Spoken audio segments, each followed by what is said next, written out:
가장 궁금해하시고 질문을 많이 주시는 내용이 있어요. 이번에 미 연준에서 기준금리를 0.25% 베이비 스텝으로 인상을 했는데요. 이제 주식시장이 하락을 끝마치고 대세 상승장에 진입을 하는 거 아니냐, 풀 매수를 질러야 하는 거 아니냐, 이런 질문을 많이 주십니다. 답을 먼저 드리면 첫 번째는 예정된 시나리오다, 이렇게 의견을 드리고, 두 번째, 대세 상승장이 시작되는 건 아니다. 세 번째, 우리 같은 개인 투자자들은 적극적으로 매수할 시점도 아니다. 이렇게 세 가지 의견을 드리도록 하겠습니다. 첫 번째로 왜 예정된 시나리오냐? 매달 초마다 모니터링을 하는 ISM 제조업 지수라는 게 있어요. 그 중에 물가 지수라는 게 있는데 2022년 초중순부터 벌써 고점 찍고 계속 떨어지기 시작했고 지금 44.5%, 확실히 제조업에서 임원들이 생각하기에 물가가 잡히고 있다, 이런 응답이 나왔고 최근에는 50 이하로 확실히 떨어졌다, 이런 응답이 많이 나왔다는 거예요. 또 계속 모니터링을 해드리는 생산자 물가지수, 소비자 물가지수, 최근에 생산자 물가지수는 더 가파르게 하락해서 소비자 물가 증가율보다 더 낮아졌습니다. 두 지표 모두 뚝 떨어지면서 인플레이션이 점점 둔화된다, 이런 움직임이 관찰이 됐었죠. 그리고 최근에 모니터링 해드렸던 핵심 PC 물가지수라는 게 있는데 미연준에서 물가를 참조할 때 가장 중점적으로 보는 게 핵심 PC 물가지수입니다. 마찬가지로 고점을 찍고 점점 물가 상승률이 둔화되고 있는 거 모니터링을 했었죠. 이렇게 인플레이션을 판단할 수 있는 모든 경제 지표에서 점점 물가 상승률이 둔화되고 있다는 게 확인이 되죠. 미 연준 위원들도 우리랑 똑같은 지표들을 보고 금리를 결정합니다. 그리고 정부가 직접적으로 예산을 투입하는 재정 정책과는 다르게 금리를 통해서 경제를 조절하는 통화 정책은 시차를 두고 실물 경제에 반영되기 때문에 약간 더 빠르게 미 연준에서 대응할 필요가 있어요. 그래서 기준금리 인상 속도를 조절을 한 거고요. 그리고 다수 지표들에서 여전히 전년 대비로 6% 이상 PC 물가지수도 4.5% 정도 굉장히 높게 올라가는 게 확인이 되죠. 미연준의 장기 목표 수준인 2% 수준으로 떨어질 때까지는 높은 수준의 금리를 유지할 게 분명하고요. 1970년대처럼 사람들이 물가가 계속 오른다는 확신, 즉 인플레이션에 대한 기대 심리가 고착화되지 않도록 하겠다, 여러 번 언급을 했기 때문이죠. 이번에 파월 의장 입에서도 똑같은 얘기가 나오는 게 당연합니다. 기자회견에서 연준은 2% 물가 상승률을 목표로 하는데 그래서 기준금리를 계속 올리는 것이 적절하다고 본다. 한동안 역시나 높은 수준에서 유지를 할 거다, 이렇게 말했고요. 채권을 팔아서 유동성을 흡수하는 QT, 양적 긴축도 계속 해 나가겠다, 이렇게 덧붙일 수밖에 없는 상황이죠. 경제 지표를 꾸준히 모니터링 했다면 예정된 수준으로 흘러갔기 때문에 딱히 새로운 내용은 없습니다. 앞서 설명드린 물가 관련된 지표를 모니터링 해드릴 때마다 이 차트를 항상 보여드렸죠. 인플레이션이 점점 잡히고 있고 올해 미연준의 기준금리 인상이 중단될 가능성이 있기 때문에 지난 역사와 마찬가지로 주식시장에선 일시적인 랠리가 나올 수 있다, 이 지표를 통해서 계속 말씀드렸어요. 그럼 여기서부터가 두 번째, 앞으로 대세 상승장이 시작되는 건 아니다 라는 의견을 드린 이유를 설명드릴 텐데 일시적으로 주식시장이 상승하는 게 아니라 몇 년간 크게 오르는 상승장을 대세 상승장이라고 합니다. 그럼 첫 번째로 대세 상승장이 오는 큰 이유는 연준이 돈을 풀어야 돼요. 이 그림에서 파란색이 기준금리거든요. 기준금리를 연준이 뚝 내리고 돈을 풀기 시작할 때부터 주식시장이 장기적으로 상승하는 대세 상승장이 오고요. 마찬가지로 2000년대도 똑같고요. 금융위기 이후에도 똑같이 기준금리를 내리고 돈을 풀기 시작하면서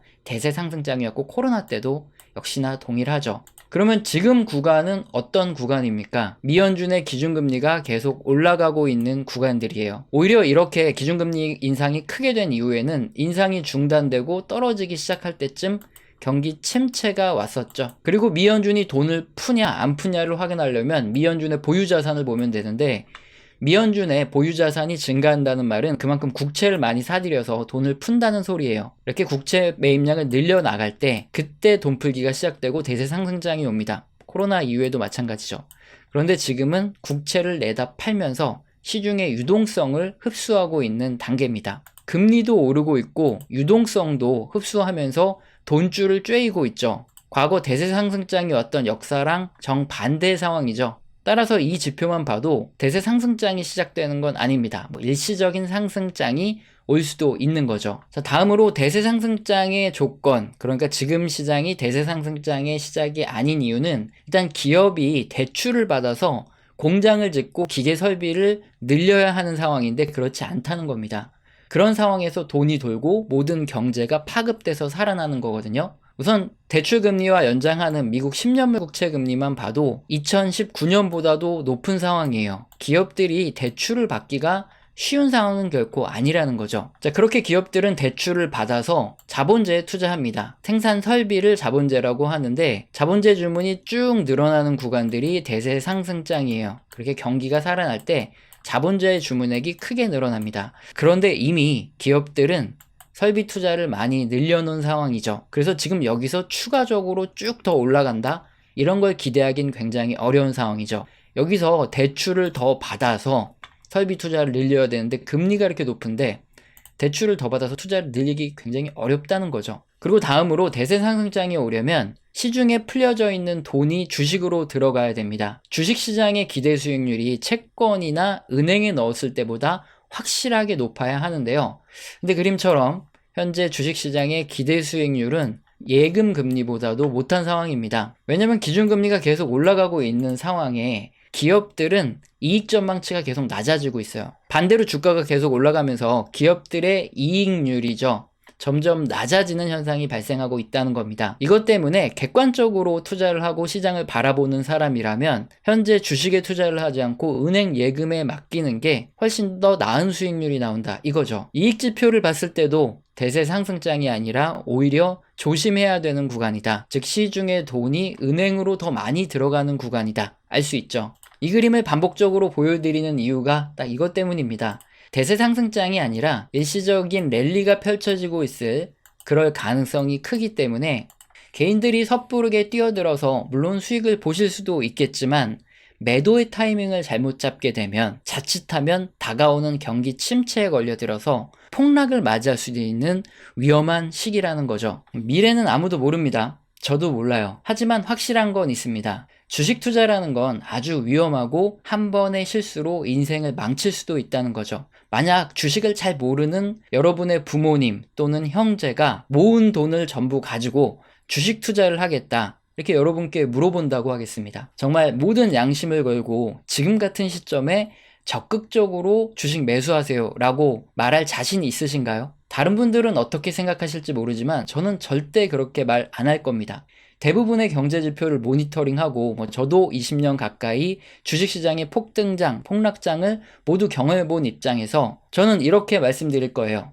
앞으로 금융위기나 IT버블 붕괴 같은 대폭락이 올지 안 올지 아니면 가벼운 폭락이 올지 안 올지 그건 저도 모릅니다. 하지만 피땀 흘려 모은 소중한 돈인데 요즘에는 예금 금리가 굉장히 높지 않습니까? 일단 은행에 맡겨 두셨다가 만약에 진짜 폭락하면 속된 말로 한강에 뛰어내릴 때도 번호표 뽑아서 뛰어내려야 된다. 이런 소리가 들릴 때 그때 투자를 하세요. 그럼 절대 안 말리겠습니다. 우리 가족이라든가 형제한테는 그렇게 말할 거라는 거죠. 근데 여러분도 누군가의 부모, 형제, 가족 아니겠습니까? 주식시장이 어떻게 될 거다 이걸 말씀드리는 게 아니라 원칙을 말씀드리는 거예요. 점쟁이 같이 기가 막히게 주식시장이 앞으로 오른다 떨어진다 고점이다 저점이다 이런 걸 맞춰줄 사람을 찾으신다면 저는 아닐 수도 있어요. 최고점이 어딘지 그리고 최저점이 어딘지 단기적으로 오를지 떨어질지 이런 것까지는 모릅니다. 하지만 원칙을 지키면서 큰 손실을 피하고 꾸준한 수익을 쌓아갈 수 있게 제가 양심에 맞게 가족이라 생각하고 조언을 해드릴 수는 있어요. 우리 채널에서는 영상 시청하시고 도움되셔서 후원 주시는 감사한 분들이 있습니다. 제가 너무 감사하기 때문에 말로만 때우지 않죠. 한 달 교육을 진행해드리고 매주 진행해드리고 있어요. 여기서는 각 산업의 사이클과 종목에 대한 이야기, 방송에서 할 수 없는 이야기들이 나옵니다. 영상 하단의 설명란 읽어보시고 해당되시면 꼭 메일 주셔서 교육 받으시길 바랍니다. 오늘 영상도 마음에 드셨다면 구독과 좋아요는 꼭 눌러주시고 지속적인 시청 부탁드립니다. 감사합니다.